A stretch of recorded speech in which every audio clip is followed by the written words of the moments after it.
Don't be alarmed. The quasi-shimmering light before you is a trans-dimensional gateway to other worlds, other voices, other thoughts, and other realities. Up feels like down, and down feels like the number 7 on a Wednesday morning. Don't worry. That quivering, blood-boiling sensation under your eyebrows is all a part of the charm. Welcome to the PCC Multiverse. We're back with another episode of the PCC Multiverse. This is Gerald Glassford. Truly appreciate you joining us right here at the PCC Multiverse. Don't forget, I also host the Pop Culture Cosmos, Inside Sports Fantasy Football, and the Lakers Fast Break. It would be truly great if you could like and subscribe. If you're listening to us on one of the great outlets that we're on, as far as radio stations, please support the radio station, and thank you for doing so.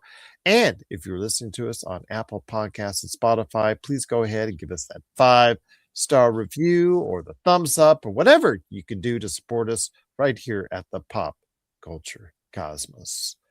But it wouldn't be a PCC Multiverse without my good friend. It is, of course, the man, the myth, the legend himself, the guy who knows pop culture inside and out, and he twists it in a pretzel every now and then just for fun. It is the great one, TJ Johnson. What's up, man? Mr. Glassford, how are you, sir? I am doing okay. Excited to talk some pop culture with you. You and I have been playing phone tag or DM tag now for quite some time, and finally able to catch up with you on your busy schedule. Hopefully you and I have been able to catch up on all the doings, because yes, it is not mid-January, but not yet late January. So it's kind of like the tweener January, yeah, but it's like Twilight. yeah. There's usually not a whole lot to talk about until the Oscar noms come out. But today we got actually some good stuff to talk about. So I want to hear your thoughts on all that's going on in pop culture, my friend. Absolutely, man. Looking forward to another spirited show right here on the Pop Culture Cosmos. Yeah, absolutely. So let's go video games first, because I know a lot of people are going to talk about the Oscar nominations, and we'll get that to here in a bit. Plus, also as well, we'll go ahead and talk about the latest movie to hit box office and theaters, and that would be Mercy. Are we going to be saying Mercy after we see Mercy? So let's go ahead and talk about that, and when I'll have a reason why here coming up in a bit. Plus, a retro view be something that actually just showcased itself last weekend in theaters. So I'll go ahead and I'll talk about that here later on. And then, of course, also as well, what's going on with Ubisoft. So a lot of stuff that there's there going on as well. Yeah, bad news around on that when it comes to Ubisoft, but you know that you reap what you sow with that company. Yep. But starts off with the Xbox showcase. You and I, as the 3 biggest Xbox supporters around, and also I want to make sure we include Josh Peterson in that mix, have supported Xbox through the thick and thin. This time last year, we were excited for the future of what could be with Xbox. Little did we know it would take a turn, almost like a hard right turn, almost right into a tree per se, in regards to their own outlook as far as their console platform. But on somebody else's console platform, it turned out to be a pretty darn nice year. In fact, Forza Horizon 5 reaped hundreds of millions of dollars by going on that platform last year and being one of the top selling games on PlayStation 5. So the Developers Direct, I was hoping for some really cool announcements. They usually try to limit it to 4 or 5, and I think they needed more, but I'll just go with 4 for now. Of course, the already mentioned first looks at Forza Horizon 6 and Fable were on cue, my friend. Where do you want to start off first? Do you want to start off with what you saw on the track with Forza Horizon 6, or the return, hopefully a good return for Fable? You know what, man? I like my dessert first. Let's talk about Fable, shall we? Absolutely. Playground Games also making their very busy year. It's funny because it's so weird how they have these release structures, because you had Obsidian last year put out 3 games. This year, you're having Playground putting out 2 games, and Double Fine, as we'll talk about here in a little bit, within the span of less than a year, is putting out 2 games themselves. So, okay. All right. Sounds good. A lot of work. Okay. Yeah, But you always worry about your job when that happens in the game industry, because then if you got time off, they can just extend that time off real easily, as we see with Ubisoft. But talking about Fable, this is the return of the legendary RPG to the forefront of video games. We've seen brief glimpses, comedic looks at it. Your thoughts, my friend, on Fable? Because again, kicking chickens is nice, but is it a deep game worth playing from what you're seeing? I mean, I think it's going to be an interesting game to play. I love when games have such a monumental effect on the industry at a whole that everybody seems to try to find a way to catch up to the games that came before it.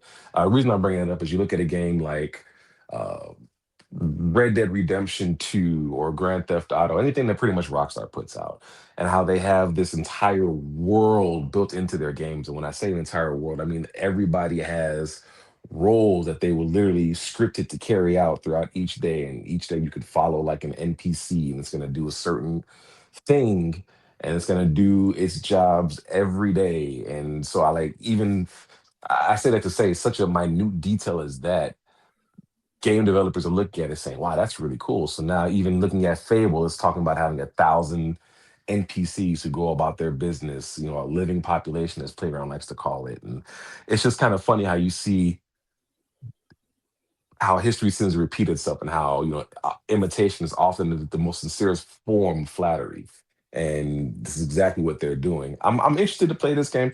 I'm interested because obviously, as a fan of the first few Fables 1, 2, 3, um, I'm a bit, how do I put it? I'm a bit invested in Fable. I've been excited for a Fable game for quite some time now. They've been talking about it and then delaying it, and then it kind of just vanishes for a couple years, and now it finally comes back.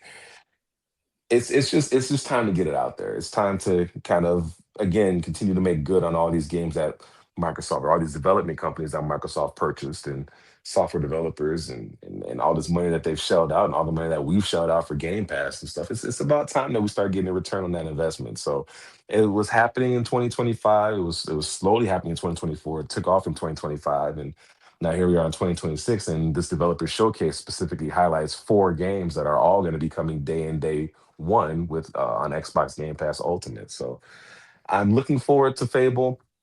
Looking forward to playing that game. I still think one of the hardest decisions I ever had to make came from a Fable game, even harder than the Mass Effect decision.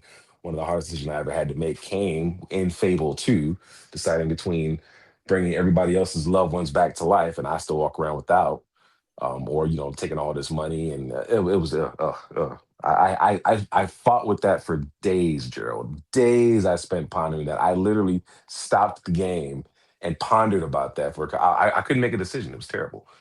But I said it to say it was fun to be able to be back. It's going to be fun to be back in that world of Albion, being the hero of the generation once again. And I'm looking forward to it. I'm looking forward to seeing how it translates to a next gen system. What I'm not looking forward to, day one available on Xbox and day one available on PlayStation. Just give Xbox something to just again be able to say it is ours. You guys can get it too, but we're gonna get it for the first 6 months, and then you guys can get it, or just something. Like I just feel like they just roll over. PlayStation was always big on things coming out for PlayStation first, playing best on PlayStation exclusive stuff, and Xbox is like, we'll just give you the same thing we got. We're just gonna do it on day one. Like, just give it to you right out the gate. It's like, come on, man, just have a little bit of fight. But I digress. I'm looking forward to playing it one way or the other. I think, well, the release date is autumn. It's not a specific release date, but they're shooting for autumn slash fall, whatever you want to say, as far as for 2026. I'm not sure if they will make that date. GTA 6, people seem to be concerned about that game making that its date in November we'll see what happens with Fable. It's got to be an August or September release date, because if it goes any later, it Yeah. will surely be steamrolled by GTA 6. But if it does come out with a early September release date, let's just choose that. There's a chance it could find success. But you're right, PlayStation 5, the fact that it's coming day and date to both those systems right away, and PC is interesting. I would just say, you know what, just put it all. If you're going to do that, just put it on all of them. Put on Nintendo Switch 2, the whole 9 yards. Just go ahead and put it directly on all the platforms for this IP that hasn't been used in quite some time. I can understand why they want to do it, because they want to get the kind of buzz for this brand new IP. They're doing something different, though, with Forza Horizon 6, because the fact I just talked about, 300 million reasons why they're holding off on that and making it Xbox first, because the fact they still think there's more money they can wring out with Forza Horizon 5 on the PlayStation 5. I'm a little bit surprised that they don't embrace the Nintendo Switch 2 a little bit more with some of their new releases or some Xbox releases. I'm kind of surprised we haven't seen more announcements in that direction. But that being the case, Forza Horizon 6, it looks like a lot of fun. They introduced, I know Josh is thrilled and over the moon because he's a huge Gundam fan, and it's including some Gundam type elements to this gameplay, which I know that he's going to be really excited when next we talk about that. Your thoughts on Forza Horizon 6? It's always a showcase as far as the type of cars, the type of racing, the look. They've always been that type of deal as far as for showcases on consoles. But when it comes to the Forza Horizon 6, instead of the Forza Motorsport simulation platform, which has actually gotten that, it's not for everybody, let's put it that way. The Forza Yeah. Horizon 6 seems to be a style that embraces and more arcadey type feel that seems to bring in a lot more people, and obviously led to the success on the PS5. Yeah, absolutely. I mean, the nice thing about it is that they break it up for so you can kind of get whatever experience you're looking for, right? So if you want the more Gran Turismo-esque racing experience where it's a little bit more simulation based as opposed to arcadey, then they give you Forza Motorsports and you can indulge, if you will, in that to your, to your leisure. I enjoy both for different reasons. I enjoy the simulation base of the Forza Motorsport. However, it's very, very um what's the term I want to use? It's very intense, especially if you play it on the medium to harder difficulties. It gets a little bit intense because you're actually trying to master cornering these turns and getting your timing just right and making sure that the air pressure in each of your tires is just where you want it to be to get the maximum traction at that particular turn, and making sure you're hitting the apex of the turn. And there's so many fine-tuned things that you're doing in Forza Motorsport that when you're playing Forza Horizon, yeah, you could kind of focus on some of that stuff, but it's not to the same extent. It's not as elaborate as a motorsport. So it definitely makes it much more open to other players. It makes it much more open to casual players, people that just want to come in and enjoy the game and enjoy the visuals. Racing games are always such beautiful games to look at. I mean, the Forza Horizon series is nothing to put off. Like, it is a beautiful game, gorgeous settings, gorgeous scenery. The car physics are phenomenal. The rain physics on the cars, seeing the wiper blades actually push the rain droplets. So like everything about it is just visually stunning. And I don't expect this to be any different. Just looking at the previews, it already looks great. Obviously, I was looking at it through previews on my cell phone, so I didn't get a chance to see it in 4K living stream. But I can tell you that it's going to be a beautiful game. It's what it is, and it's something that Xbox has done very well, even since back in, if you remember the Project Gotham racing titles. Those games looked really well Oh, I for the love time. PGR I love 3. PGR. I actually had a faceplate, a rare PGR faceplate Nice for for the the 360. 360. Yeah. Yeah, it was so It was so cool. Yeah, PGR is such an underrated series, my It friend. was, it was, it was. So I mean, they've been doing it well since Project Gotham Racing. So I don't expect anything less from this one. Um, I'm curious to see what other little things that they have. You already mentioned the Gundam. I heard something about a possible Tokyo Drift, something in there. So has not been confirmed, obviously, but I'm excited to see what other little things that they throw in there just to kind of make it fun and exciting for casual fans and new fans and some old fans alike. So it's gonna be a good time. I'm expecting to get exactly what I'm looking for out of Forza Horizon 6. I wouldn't be surprised if they do add some type of drifting mechanic to it. That would, especially because where the location is in Exactly. Tokyo, Yeah. and so I would not be surprised if they added that in there. But the release structure for Ultimate Edition Game Pass holders, you'll get it 4 days early on May 15, 2026. The global release for everything else will be May 19th and 2026. And if you want it on PS5, you're probably going to get it the second half of the year, is what they're estimating, guesstimating. Again, it's going to be a very clogged up, I guess, later this year when you consider possibly that Gears of War could still be there. Halo could still be there, or Halo is probably going to be there because of the anniversary. And then, of course, GTA 6 as well. So, a lot of stuff that's going to be coming at one time for you PS5 owners. So, be prepared to, save your money and spend wisely come later this year. But the other two games that were announced, I'm going to go first with the Double Fine Mhm. announcement because they were there. They were the surprise. Everything else, all the three of the four games were already announced, but this was the surprise game. Wasn't a day and date drop. That's the thing. They didn't do a shadow drop at all on this one. That was kind of surprising that they didn't do a shadow drop this time around. But um, Tim Schafer is back with Double Fine after they had a game last year. Um, and they're having a new game this year with Kiln. Again, it looks like a really cute game. Again, they've just Double Fine is allowed to do Double Fine things as far as the way they Right. approach video games. My friend, your thoughts?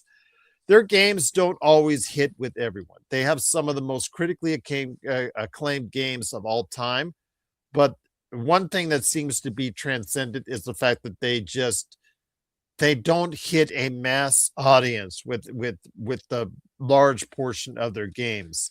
Even their last game that they made in 2025 did not resonate to a large extent as well as I think that they had wanted to, or Microsoft wanted to. In fact, they probably didn't. Keeper wasn't promoted, I think, as well as I thought it should be for a game that was considered one of the better games of last year. But your thoughts on Kiln? So again, deals a lot with pottery. I Yeah. guess is the best way to say it. But this is Double Fine. They go by the beat of a different drummer when it comes to Yeah. Double They do. And I think this is one of those things that, you and I kind of spoke about this, I want to say a few shows ago, where, we kind of want to see artists, we kind of want to see developers kind of, to use your phrase, march to the beat of their own drum and be willing to do things that are not necessarily hugely popular from the standpoint of it's going to garner the most sales, it's going to garner the most attention, but being able to maintain their artistic integrity and doing things the way that they want to do it, the way that they want to do it, the way that they want to show it, and being true to who they are. So I say that to say that's very much Double Fine. Double Fine is very much a, hey, we're going to do this game the way we want to do it. If you like it, you like it. If you don't, you don't. Tim Schafer is big for kind of doing things that are again off the beaten path or to the beat of their own drum, if you will. And I think that this is going to be right up there with it. I mean, as you mentioned, we're talking about pottery, and then they're going to have different modes. They're going to have 4v4 battle modes called Quench, and like I don't even, I don't, I don't know how we're going to go about. Uh, I don't know how we're going to go about really describing this game. Every pot's going to have different movement and attacks based on how they're made, I guess. And yeah, it's going to be interesting to say. So I don't know if I have a big opinion on it, but I can appreciate the wacky premise. I can appreciate the artistic direction that they want to take. I can appreciate them wanting to do something that's just a different from what everybody else is doing. And so for that, and for that alone, I'm rooting for them without even having a chance to really understand the game or see a whole lot of gameplay about the game or even try the game. I'm rooting for them because I think it's important that we do our part to help encourage these different artistic expressions and these different ways of doing games. And the only way we can do that is by getting out there and supporting them and playing the games and downloading them on Game Pass and trying them out and telling your friends about it one way or the other and going from there. So I'm all in. I'm all in, even though I don't know understand it. But there's a great man that once said comprehension is not a requisite of compliance. I don't have to understand it. I'm just down for the ride. So I'm with it. Absolutely, my friend. Again, it is Double Fine's Kiln. So go ahead and check it out when it comes here. It's a spring 2026 launch, but they have not said exactly when the game is going to drop. But there is a closed beta coming soon that you could, I believe, sign up for. So go ahead and look into that for Kiln from Double Fine. And the last game that was actually talked about was from Pokemon developer Game Freak, and that was Beast of Reincarnation. Interesting. If you were Game Freak, if you and I were running Game Freak, I know this would sound boring, but I guess it's we're sitting outside of the spectrum. I would just work on Pokemon. I see people fighting and beating each other to a pulp for Pokemon. Where you work, they'll slam into each other and they'll go ahead and put each other in chokeholds for boxes of Pokemon. So with that, my friend, it's interesting is that they're spending resources, which they have an abundance of, for a new game, such as Beasts of Reincarnation. Your thoughts on this, my friend? I'd just say it's interesting. I guess it's cool because it allows them to creatively express themselves outside of the Pokemon universe. Yeah, But it's just interesting if this will take away from any resources or time they could better spend on the Pokemon Empire. Well, I think it's a dual-edged sword, right? Because you could keep going to that same wheelhouse, and it's gonna be doing gangbusters and doing dollars, but you can do that anytime. I mean, Pokemon is always going to be a franchise or IP, I should say, that's going to be there. It's not going anywhere. It's not going away. It's not hasn't lost its popularity. So honestly, I think this is a great opportunity for them to try out something new. And if it doesn't stick or it doesn't land, guess what? We're going to throw out another Pokemon game, or we're going to put out some more DLC for the latest Pokemon game. Like this is the opportunity. This is the time. This is the time for them to try out and see if something else is going to stick, and then possibly have another IP to lean on besides Pokemon. So I'm all for it. Again, I really want to encourage as much creative freedom and expression and artistic vision as possible, especially when it comes to these different development companies, these different games, because again, for every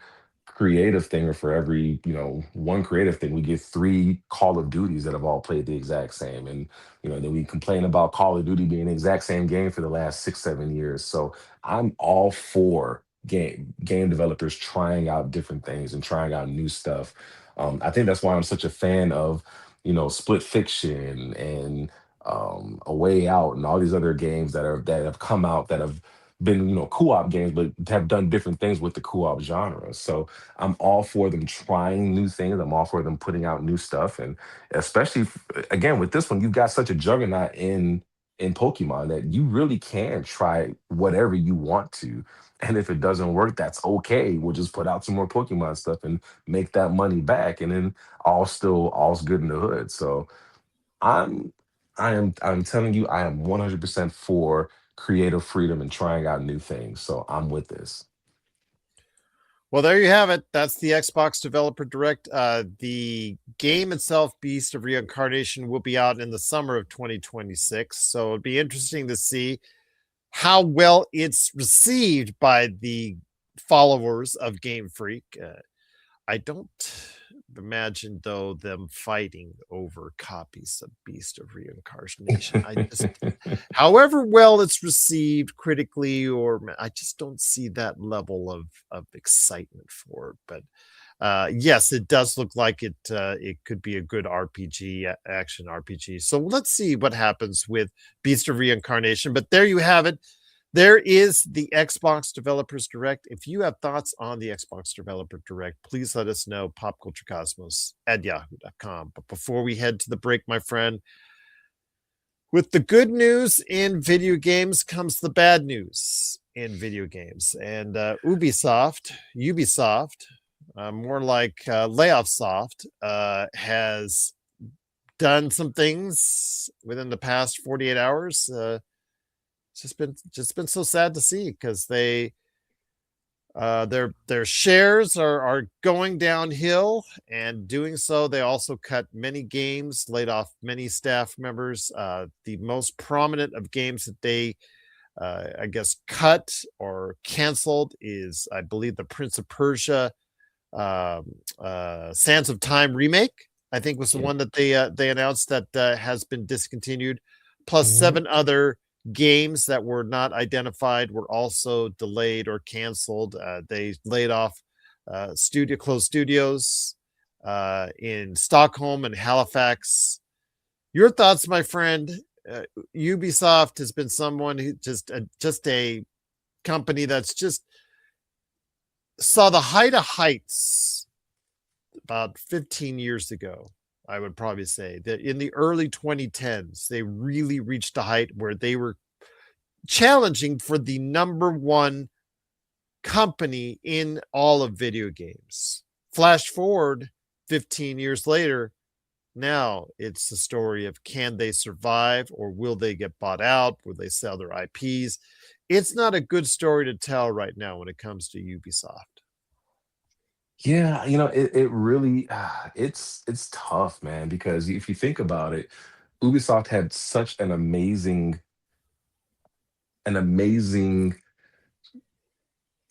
uh, amazing turnaround story, or amazing comeback story, if you will, with the release of Assassin's Creed Shadows. It was a game that was very, very well received, got very, very good scores, and I think it really kind of caught Ubisoft off guard. To be honest with you, I don't think they were prepared for how good it ultimately ended up being, and how well it ultimately ended up selling. I think so much so that they almost had to kind of start making up some extra stuff to go along with it, like had to start making up DLC, and then they had to, work on a roadmap, because usually before these games are released, they have a roadmap mapped out. And there was no talk of a roadmap before Assassin's Creed Shadow came out.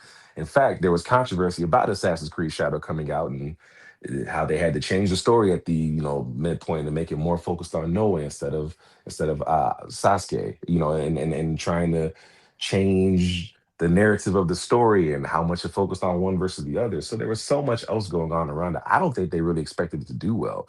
Fast forward, the game does gangbusters as far as sales, and now they're talking about a roadmap and all that. So for it to have such a wonderful turnaround, a wonderful comeback story with Assassin's Creed Shadows, and even getting some good graces by announcing a couple of key changes for the Division franchise, as far as having a realistic mode. And one of the things that I absolutely complained about with the Division is the fact that everything was like a sponge, like all these bullet sponges would come out, and you have to unload clip after clip after clip after clip into them. So having a realistic mode, making it a little bit more like a Ghost Recon, was something that I'm looking forward to.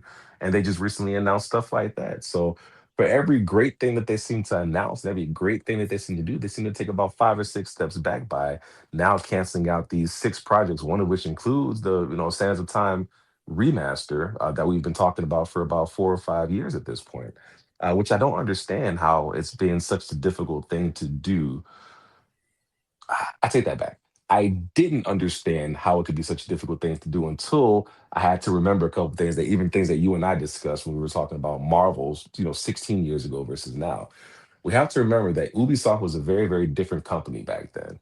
Obviously, even further back than 15, 16 years, you're talking about more like the Assassin's Creed heightened popularity. I'm talking about even before that, back on the original Xbox with the Prince of Persia Sands of Time. It was a different time. It was a different day and age. People were looking at things differently. They wanted a different style of game. Um, that one was a little bit more story focused, and it wasn't heavy into, action. It wasn't heavy into um, being very complicated as far as button presses and things of that nature. It told a good story, but it was very simplified controls, things of that nature. Fast forward now to 2026, and people tend to want things that are not as easy as that. Now, granted, some people are going to want that, but it seems to me that they're looking at it like we're not the same audience. We're not the same audience that we were back when that game came out. We're not looking for the exact same thing anymore. So they were having a hard time. I believe they were having a hard time translating that to a newer generation, to a newer audience. And because they couldn't seem to find the right balance between the original story and the original gameplay and things of that nature, kind of making it a little bit more modernized, they probably said, it's probably best to just to leave it alone. And I think that's okay. Ultimately, I think it's okay. I think where it sucks is because you've got people's hopes and expectations up. But ultimately, I think it's okay to let games that were from the past be from the past and just allow us to appreciate them for what they were when they at the time that they came out. I don't think everything needs to be remastered or remade. It's like the thing with the Academy Awards. They never liked the sequels. That's why for Wicked for Good, or the second Wicked, never didn't even get a nomination for the Oscars. I know we'll talk about Oscar nominations in a minute, but they had 10 Oscar nominations for the first Wicked film, and then the second Wicked film didn't have any because the Academy typically doesn't do well with sequels. I say that to say, just let it be where it was, what it was, when it was, and there's nothing wrong with that.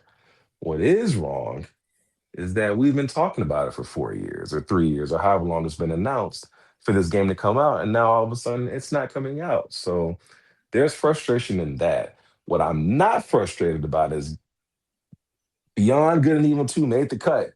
It has survived the projects being killed at Like a Ubisoft, cockroach, man. and It's it still is still swimming around. alive. There's still hope. 20 years later, we are still waiting for the sequel to Beyond Good and Evil. I think it's got the record for like the longest Development cycle. development cycle ever. Like even more than it was a Star Command or Star Yeah. Citizen, or whatever. But yeah, like Yeah, it's but Star Citizen actually has been playable to an audience for years. In the case of Beyond Good and Evil, no one has been able to yeah, get their hands as far as the general public is concerned. But I'm assuming, and I'm taking that for it's closer to a release, that the reason why it has been saved. spared, Yeah, spared yeah. as far as it's concerned. So I would agree with that. Yeah. but we will see what happens with Ubisoft. Their next game possibly will be the Assassin's Creed Black Flag remake, the Black Flag remake, as far as it's concerned. If you have thoughts on that or anything else that Ubisoft is doing, please let us know. popculturecosmos@yahoo.com. Well, my friend, there's still much more to talk about on today's show, and that includes the Oscar nominees, and the nominations were announced, and Sinners, a record 16. 16. Mm. Sinners did not sin enough, so it sinned plenty well for the Oscar voters at 16 nominations, a record. That is with a new category as well, best casting. I don't understand that one, so you're gonna have that's like the Golden Globes with best box office performance. I'm just like, okay, yeah, okay, all right, but they still won't do one for stunts, which just blows me away. But okay, those guys and gals risk their lives every day when they do stunts, but nothing for them. But being that as it may, we'll cover some of the main categories, starting with the best picture of the year. Here we go. I've got one here I've got a couple actually that I have issues with. Begonia, F1, Frankenstein, Hamnet, Marty Supreme, One Battle After Another, The Secret Agent, Sentimental Value, Sinners, and Train Dreams. I don't know what planet you actually thought that F1, outside of the sights and the sounds, is actually a good thespian-like movie, but I have no idea who, or there must be a lot of drugs still passed around in Hollywood, because I mentioned this on the worst of 2025. I said the best of 2025 was the sights and sounds of F1. The worst of 2025 was the actual unbelievable plot of F1. I have been following the racing scene, especially NASCAR's, for decades. It doesn't happen like this in reality. There's no way you can do the things that they do in F1 and NASCAR. It just doesn't.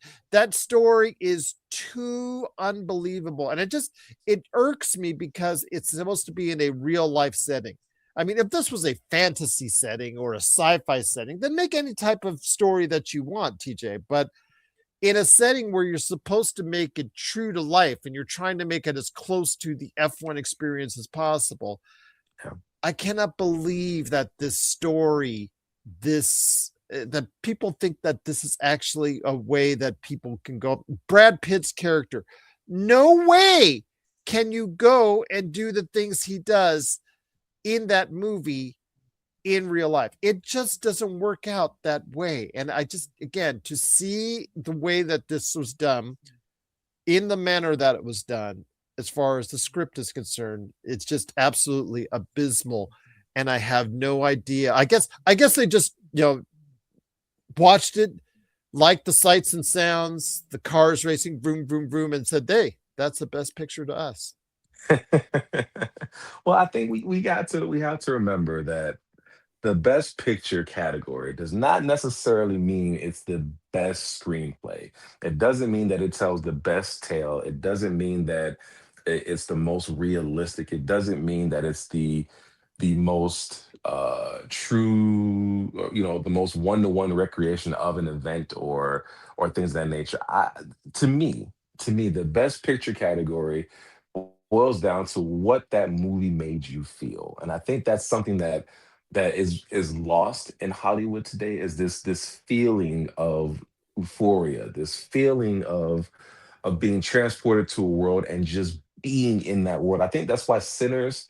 That's one of the reasons why Sinners works so well. I shouldn't say it's the reason. There is a multitude of reasons why Sinners was as good as it was, and we'll get to all that in a little bit. But I think what's important is that with these films that have come out, especially for the ones that are going for the best picture, it's all about the overall package, and it doesn't mean that it tells the most tightly knit story. It doesn't mean, because there are holes in Sinners. Just like there are clearly holes in F1. There's clearly holes in all of these films. Frankenstein. I mean, there's holes in all of them. So it's not that they necessarily tell the best story, but it gives you. And I don't know how you quantify it. And I think that's going to be the real issue, or the real takeaway from this is, I don't know how you quantify something like that, but it gives you a feeling that you haven't had. And when you get the feeling that you haven't had, and you get to kind of experience that euphoric feeling that this is what cinema is, it puts you in this world. And rather it makes sense to you or not, rather you truly believe it can happen or not, rather it's plausible or not, you're here, you're enjoying it for what it is, and you're just taking it all in, and allowing yourself to be truly engrossed in the experience. I think that's, to me, what the motion picture of the year really boils down to, is just that overall feeling, and not just one particular aspect of it. And honestly, I think that's why they break those categories down, because some of them have really amazing screenplays, some of them have really amazing scores, and some of them find a way to meld them all together in one great, neat, tight little package. Now, while again, I don't necessarily agree with F1 being up there, what I will say is that when you watched F1, it was a fun experience. You were there, you enjoyed it, you enjoyed the sounds, the visual, as you alluded to. Yes, the things that were done were absolutely not necessarily things that could be done. No different than watching Talladega Nights and The Legend of Ricky Bobby, right? There's none of that Yeah, stuff that but that you. wasn't voted best I picture. know, but my point is, you just enjoyed it. You enjoyed the ride. I think for this one, and again, I'm not on the Academy, so I don't really know what they're doing. And I do believe they have the stickiest of the icky in these rooms when they're making these decisions. I do believe they have the best drugs possible when they're making these calls. But it doesn't change the fact that I don't think it's based upon screenplay or things like that. I think it's based upon just overall how it made you feel when you were watching the film. So, with that being said, F1 is up there for whatever reason. Now, at the end of the day, I don't really think it matters. I think it may just been a write-in, because I don't see anything beating Sinners. I mean, there's 16 categories that Sinners could possibly win, and I think it wins at least 12 out of those 16, including best motion picture of the year. I don't see it being I would beat. So that's say it. I would put One Battle After Another as the favorite. I know that's already up. Really? Yeah, I definitely would think that because that's won the lion's share of awards leading into the Oscars, and Mm, I think it's critically the highest rated film last year. So my gut tells me, and also of what here in Vegas has already started with the odds, is that One Battle After Another is the favorite going in. But Sinners should win at least 4 or 5 different categories. I'm going to put it right now. I'm going to say they walk out with 5. My 5 is my number for them. okay. All right. All right. I'm going over 5. Okay, there you go. No, you might be right. You might be right because there was Especially with the good. Academy snubs. Especially with the snubs in the Academy. I thought they felt they have to do it. We'll see what happens, my friend. But it is the most lauded, nominated film, Sinners, in history, and it's well deserved in that category. I absolutely thought it's a fantastic film. F1 was not. When we go, let's run through real quickly the major acting categories. Performance by an actor in the leading role was Timothée Chalamet and his hair for Marty Supreme. Right. That's the Dune joke. Sorry, everyone. Leonardo DiCaprio for One Battle After Another. Ethan Hawke for Blue Moon. Michael B. Jordan for Sinners. Wagner Moura for The Secret Agent. I think this is Chalamet's. He is the favorite. He did win the Golden Globe. I'm probably putting my money on him right now. Yeah. Performance by an actor in a supporting role: Benicio del Toro for One Battle After Another, Jacob Elordi for Frankenstein. Frankenstein was an okay movie. I It's thought so. visually nice to look at. Yeah. The makeup's great. The costumes are great, but was it deep enough? I don't know. It's Benicio del Toro's telling of the Frankenstein story. So, if you want to put it in 5, I won't argue with you on that. But Delroy Lindo, Sinners, Sean Penn, One Battle After Another, and Stellan Skarsgård for sentimental value. Stellan Skarsgård is my favorite in that one because for being ripped off in Andor and not even getting nominated for an Emmy, that was a crime against humanity right there. So he'll be rewarded with sentimental value, I think, in that one. We are willing it into existence. I know I am, at least, because he was just fantastic in Andor. One of the best performances of last year. I cannot still gets me mad. But performance by an actress in a leading role: Jessie Buckley for Hamlet, Rose Byrne, If I Had Legs I'd Kick You, Kate Hudson, Song Sung Blue, Renate Rines, Sentimental Value, and Emma Stone for Begonia. I know Emma Stone's been nominated, actually, she got 2 nominations for Begonia because she's a producer for that film as well. She has, I think she's the youngest to ever achieve 8 nominations. That's great. I don't think she'll win. My guess, as what I'm seeing, is Jessie Buckley, I think, has been considered the front runner for this, although that is a little bit more open than any of the races, I think, in the leading in the actors categories. And then performance by an actress in a supporting role: Ellie Fanning, Inga Ibsdottir, Lydia, both from Sentimental Value, Amy Madigan from Weapons, Wunmi Mosaku from Sinners, and Tiana Taylor from One Battle After Another. They better Wunmi not was give it great. to. They better not. They better not give it to her. They better not. Tiana Taylor? No, Wunmi Musaku. She better not get nothing. Oh wow! Tell me why, please. Tell me why. Inviting all the vampires in. No, man. No. I don't. Oh, she okay. might Because have she been let the good. vampires in. Yes. It's not about the performance. It's because she let the vampires in. You let the vampires in. Wasn't it It's your Lee fault. Jung Lee that did it? Or Was no? it her? No. I think it was. I thought it was Lee Jung Lee that Is my allowed anger this. is my anger misplaced? You would have to go. That scene is available on YouTube to check out. I've actually watched the movie, but I saw the scene again. I think it's Lee Jung Lee that lets them in, because she was so ticked off at her husband. You know what? You're right. You're right. Yeah, she was so ticked off because he threatened he was going to go bite their kid. Yeah, you're right. My anger was misplaced. I apologize. I apologize, Wunmi. So My okay, apologies. she'll forgive you. She'll forgive you. She Amy misses on a Madigan, regular. though, and movie was great. Tiana was great, but I think Amy Madigan, that she made Sinners. Yeah. She absolutely made Sinners, and I think Yeah. that Sinners, excuse me, Weapons, and if Weapons is one of the biggest surprises of last year, along with Sinners. But Amy Madigan, I think, is probably the one I'd lean to. But a lot of the technical nominations, I think that Sinners is going to get a lot for costume, production design. Yeah. I think it's going to achieve a lot of those. That's where I think a lot of their bulk of their awards will come from. That's my personal opinion.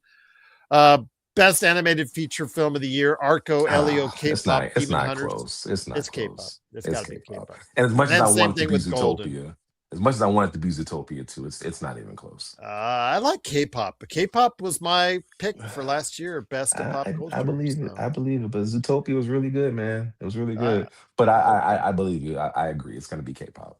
All right. So with that though, it is the Oscar nominations. Are there any snubs or surprises for you with amongst the Oscars? Because everybody seems to care about that the most. I think it's hard to tell. I'd have to spend a little bit more time with this list to really tell you if I feel like there's a snub or not. Just looking at it right now, I would have to say not that I can see. I was looking to make sure that Ludwig Göransson was in there for the music for Sinners, and he's in there. So He's in there. yeah, he's in there. So I don't think so. I lied to you. It's instant. Yep. No. Everything that I would expect to be in these categories so far has been in the categories. So far, no. I don't see any snubs. Now, I think the real snub is going to be, the night of when we see how many awards these places, these different movies get, and if Sinners doesn't get +5, then I feel like that's going to be the biggest snub, personally. But that's just be. Well, just again, in all of the acting categories, it seems like there's their favorite, and Sinners, like, it looks like the second or third. I think if any of the acting categories, I think it's Wunmi. Wunmi is the one that I think that could win an acting Oscar for Sinners, in my opinions. But we will see. But if you have thoughts on the Oscar nominations, please let us know. popculturecosmos@yahoo.com. So we go from the best of the best, or in F1's case, the best of the sound and visuals, certainly not the script. We get as far as the best of the best for 2025, and we come to possibly one of the worst of the worst, because they also announced the Razzies this week, and which I love. The Razzies just, they come out, that they troll the Oscars by coming out like the day before. And I have failed to mention that the Razzies nominations, like I said, were out, and the most nominations were for, get this, Snow White, for obvious reasons, and your favorite and mine, the movie I told you to not go see. You like a dog with a bone. Like you just won't let it go. You just won't let it go. Told you not to go see. And that was Amazon's War of the Worlds. Well, I guess someone just must have hid that on their resume, because the producer, or one of the producers of that film, happens to be the director of the latest movie to come out of the box office this weekend. And that is Mercy, with Chris Pratt, who looks like, he's, I don't know, when you have like bad food, and you sit on the toilet, you kind of have the same look that Chris Pratt does throughout every scene I've seen in the trailer, because he's fixated to a chair in this new AI judge that gives you 90 minutes to go ahead and prove your innocence, or you're done for.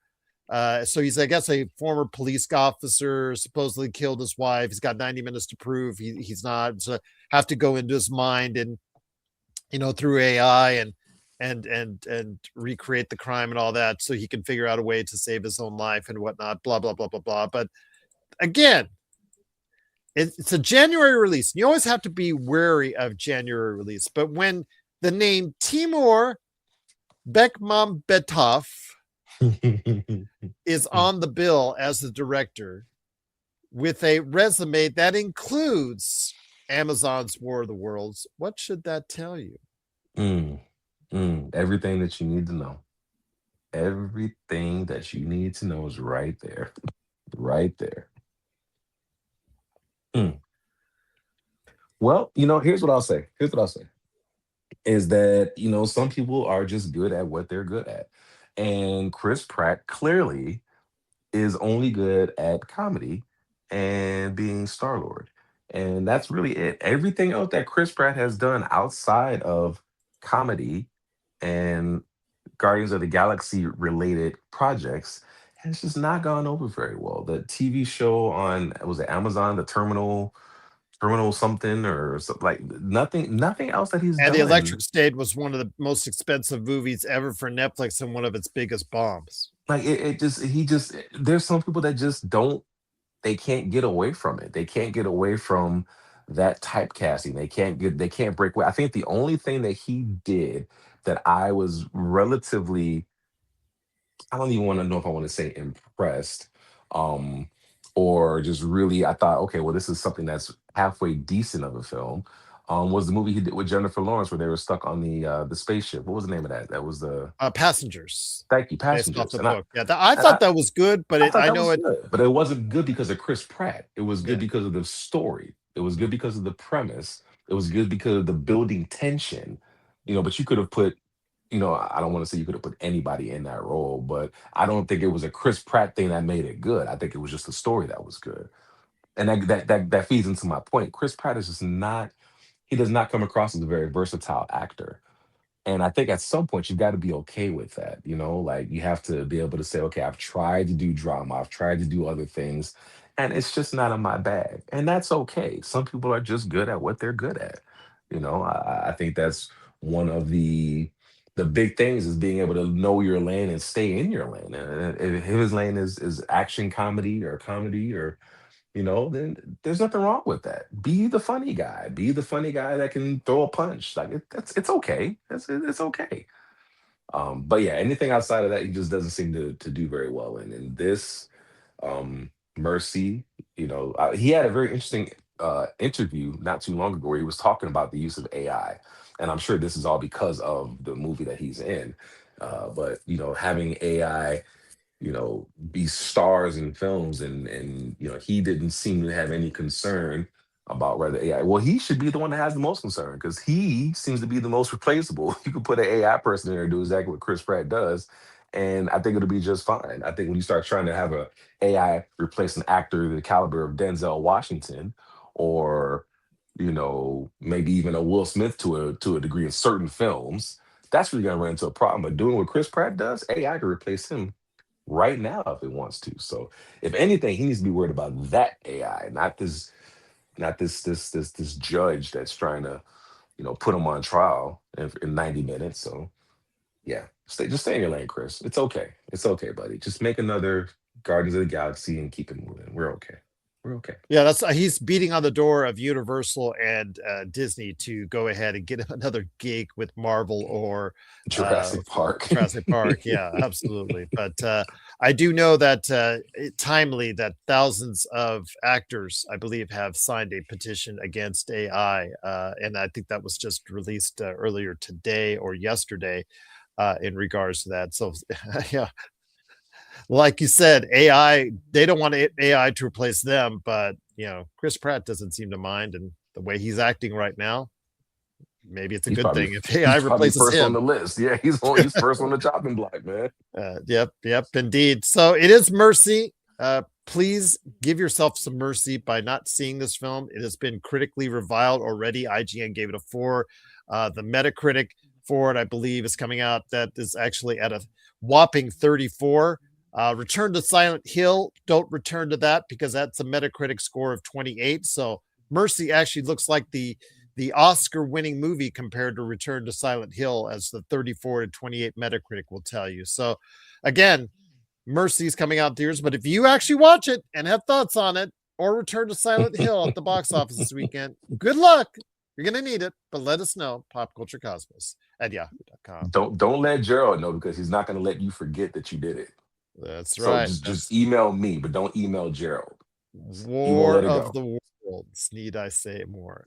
But before we head on out, my friend, I wanted to thank you so much again for being a part of what we do each and every week. But before we head on out, you said my turn for the retro review. Well, I thought of what happened in the box office last week, where Oh. each day last week they released the extended editions on Friday, Saturday, Sunday of The Lord of the Rings, Fellowship of the Ring, and the Two Towers, and then as well the Return of the King.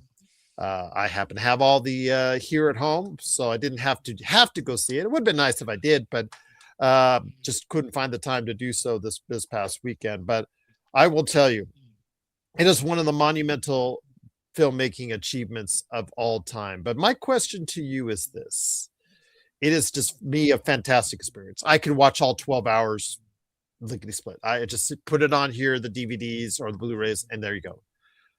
The thing is, though, it is now 2026, and there was some response to people going ahead and seeing it, but with more Lord of the Rings on the way with the Hunt for Gollum, what are your thoughts about heading back into Peter Jackson's universe one more time? Do you think that the magic is gone, or do you think there's still something left? Well, I don't. I think that's a nuanced question because we're getting into Song of Ice and Fire type lore when we're talking about Peter Jackson's and the world of Lord of the Rings. M- my love of Lord of the Rings came a little bit differently because I did not get into all those movies initially or the books initially. In fact, I was very much against being into anything that everybody else was watching. If everybody else was watching it, I don't want anything to do with it. I remember my mom and I were going to go see, I want to say it was a Batman movie. It was probably either Batman or it might have been a Matrix. I'm not 100% sure. But we had about 15 minutes beforehand. So we just walked into this random theater and I think they were playing Return of the King. And I remember sitting there for those 15 minutes before our movie started, watching and being like, oh my God, what am I watching? This is amazing. It is amazing. And I remember immediately going out. And I'm extremely impulsive about this type of stuff because I did the same thing with Harry Potter.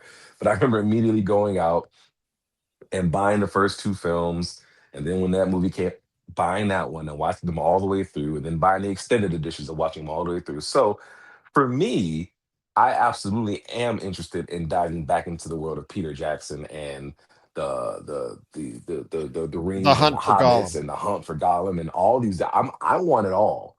I want all the Middle Earth smoke, if you will. I'm for it. I don't know if the world is for it. I don't feel Yeah, like it that's what would. I'm worried about. I don't really feel like it responded well with the Amazon series, Mhm. Ring of Power. I don't think it responded very well to that. And I just don't know if there's still an appetite for that particular world. I'm hoping that there is. I'm hoping that this re-release will kind of reinvigorate people's fires, if you will, for it. But it hasn't had a good track record as of late. So I'm not I'm not too I just don't know. I don't think it has the legs anymore, personally, or for a global release. Personally, give me more, put it in my veins. But I don't think so. Yeah, and I can't blame you a bit. And if that's the case, it's just one of those things where something that was so brilliant 2 generations before will not resonate with generations now, and that's what I'm worried about. But we will find out when Hunt for Gollum comes about. But again, Lord of the Rings, one of the greatest trilogies ever. Absolutely one of the greatest trilogies ever. And if Agreed. you have thoughts on that, I like the extended editions even more. I Yes. know that 4-hour movies are intimidating to people, but they make this a complete experience. So if you are into Lord of the Rings, please let us know your thoughts on the future of Lord of the Rings with Peter Jackson's Hunt for Gollum on the way. Please let us know your thoughts on the Lord of the Rings, popculturecosmos@yahoo.com. Well, my friend, it's been a great episode. We covered a lot of bases in the world of video games and movies. Any last thoughts before we mercifully head on out? I think that it's just important that in regards to these award nominees and these awards shows and this award season, if you will, that we all show each other a little bit of mercy with our picks and understand that every pick isn't going to win and every winner is not going to be our pick. But that's okay because the world keeps turning and we're going to just get to do this again next year. Oh my gosh, as Dude Love said it before, ow, have mercy. Have mercy indeed. So for TJ Johnson, this is Gerald Glassford. It's another beautiful day in paradise right here in the PCC I was gonna say merciful. It's PCC Multiverse, the mercifuls. And here's hoping you have yourself a merciful day. Don't be alarmed. The quasi-shimmering light before you is a trans-dimensional gateway to other worlds, other voices, other thoughts, and other realities. Up feels like down, and down feels like the number 7 on a Wednesday morning. Don't worry. That quivering, blood-boiling sensation under your eyebrows is all a part of the charm. Welcome to the PCC Multiverse.